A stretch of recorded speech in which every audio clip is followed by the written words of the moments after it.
صفحہ number 214، subject ہے چہل ربنا، مستند مجموعہ وظائف۔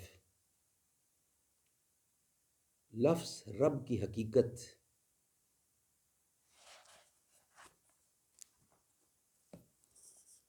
قرآن و سنت اور اولیاء کرام کی دعاؤں کا نادر مجموعہ، دل اور دماغ کو سکون پہنچانے والی دعاؤں کا نادر مجموعہ وظائف۔ حضرت مفتی نظام الدین شامذی شہید رحمۃ اللہ، صفحہ نمبر 214، پیج 214، مستند مجموعہ وظائف۔ لفظ رب کی حقیقت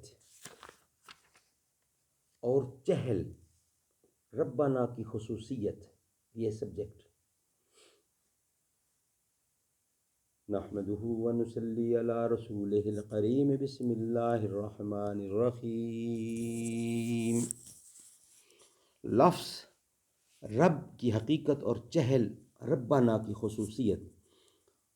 علامہ حلیمی رحمۃ اللہ فرماتے ہیں، اللہ تعالیٰ اپنے بندے اور اپنے بندوں کی تربیت و نگہبانی ان کے مختلف احوال اور مختلف حالات میں فرماتے رہتے ہیں۔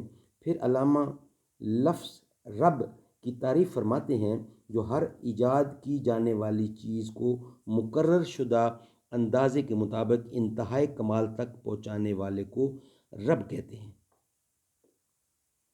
تو اللہ تعالیٰ ہی ایسے رب ہیں جو نطفے کو خون کا لوتھڑا اور لوتھڑے کو گوشت بناتے ہیں۔ اس گوشت میں ہڈیاں رب تعالیٰ ہی پیدا فرماتے ہیں اور اس پر گوشت وہی چڑھاتے ہیں۔ پھر اس کے بعد بدن میں روح پھونک کر رب تعالیٰ ہی ایک دوسری شکل میں اسے باہر منتقل فرماتے ہیں۔ اب یہ ایک چھوٹے کمزور سے وجود کے ساتھ ہے تو رب تعالیٰ ہی اس کو نشو و نما فرماتے ہیں، یہاں تک کہ یہ حضرت انسان جوانی کے روپ میں آ جاتے ہیں۔ پھر رب تعالیٰ ہی اسے ادھیڑ عمر اور پھر شیخ فانی کرتے ہیں۔ اسی طرح ہر ایک شیء کو رب تعالیٰ پیدا فرما کر مقررہ شدہ اندازے کے مطابق انتہائی کمال تک پہنچاتے ہیں۔ شیخ فرماتے ہیں، جس شخص نے اس حقیقت کو سمجھ لیا اور جان لیا تو پھر اللہ تعالیٰ کے سوا کسی اور کو رب اور الہ کہہ کر نہیں پکارے گا، اور اللہ تعالیٰ کے سوا کسی اور کو رب ماننے پر راضی نہ ہوگا۔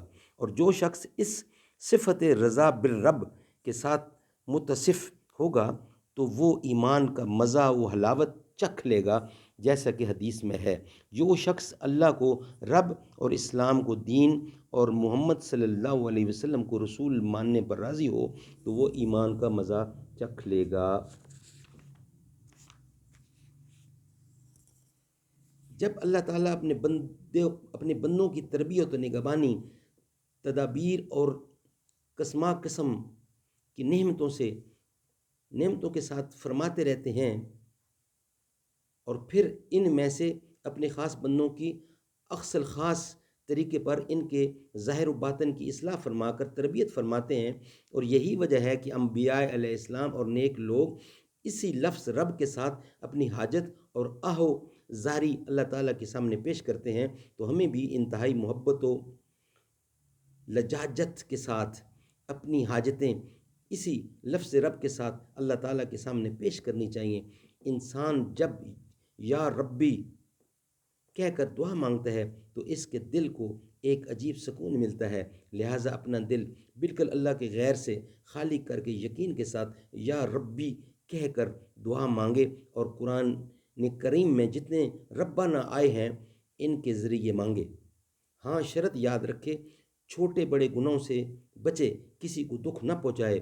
یہ ربنا شروع ہو رہے ہیں اپنی جس حاجت کے لیے جو ربنا مناسب سمجھے، ترجمے پر غور کر کے اس کو نفلی سجدوں میں اور اذان اور اقامت کے درمیان مانگتے رہے۔ یہ خاص ٹائم ہوتا ہے۔ اعوذ باللہ من الشیطان الرجیم، میں اللہ کی پناہ چاہتا ہوں شیطان مردود سے۔ بسم اللہ الرحمن الرحیم، ترجمہ، شروع کرتا ہوں اللہ کے نام سے جو بے حد مہربان نہایت رحم والا ہے۔ اس سے آگے قرآن کریم کی دعائیں ہیں، انشاءاللہ ایک ایک دعا وہ جو نیکسٹ ویلاگ ہے اس میں بیان کی جائے گی۔ جتنی قرآنی دعائیں ہیں ان کی تعداد بہت زیادہ ہے، اور انشاءاللہ ایک ایک کر کے ترجمے کے ساتھ پیش کی جائے گی، تو وہ نیکسٹ ویلاگ میں ہم پیش کریں گے۔ صدق اللہ العلی العظیم۔